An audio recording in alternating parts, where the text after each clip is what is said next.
Without Bill Buckley, no National Review. Without no National Review, no Goldwater nomination. Without the Goldwater nomination, no conservative takeover of the Republican Party. Without that, no Reagan. Without Reagan, no victory in the Cold War. Therefore, Bill Buckley won the Cold War. That's a very nice abbreviation, and I hope you will remind historians of it.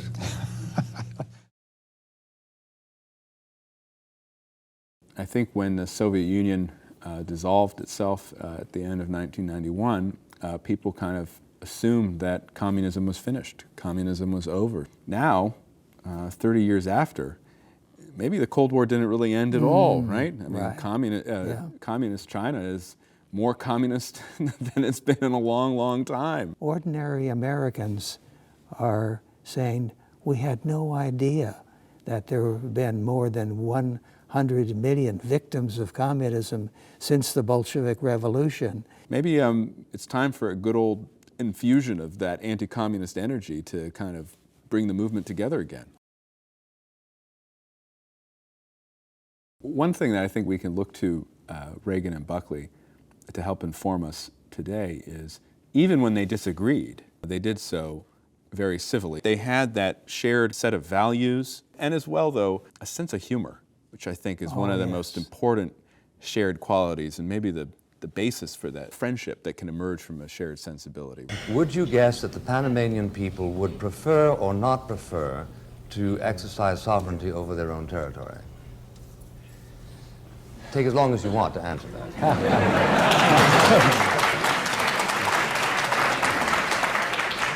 In 1932, in the charter of the new Communist Party of Panama, that they put as one of their top objectives the taking over of the canal. Are you saying the communists invented patriotism in Panama? No, no. Yes, well, you really tried to say that. No.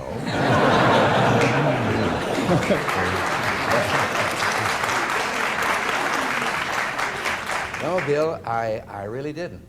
And we preserved our right to protect the canal for our own national security, the security of the hemisphere.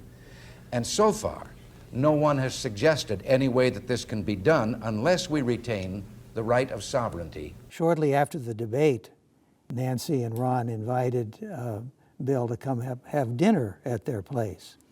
And he said, oh, and by the way, when you come up the driveway, you know, do drive a little bit slowly because there's something there for you. And Bill was, what? What's all that about? So he drove up to their home, which was in the hills overlooking Hollywood. And there were 3 handwritten signs plunged into the turf. And the first one said, we bought it. The next one said, we built it. And the third one said, it's ours. Right, exactly. I know that when Reagan was president, of course, you know, he kept up his reading of conservative publications. And whether it was National Review or in particular Human Events, the pragmatists on Reagan's staff would kind of run around and try to hide the magazines from him so that he wouldn't read them and get what they thought were crazy ideas. If any of you doubt the impact of National Review's verve and attractiveness, take a look around you this evening. A man standing before you now was a Democrat when he picked up his first issue in a plain brown wrapper. I want to say just a word or two about your editor, Bill Buckley. I know that your heightened presence here will be an aid and inspiration to all of us in the movement in the years ahead. The fact that they both were conservatives, that was the glue that kept them together. Yeah. I'm always struck reading Buckley and Reagan, how they're going to take it back to a belief in America and what makes America special, right? And that's what needs to be defended. That's what American conservatives have to conserve. This deep and profound appreciation and love of America and the belief in American exceptionalism.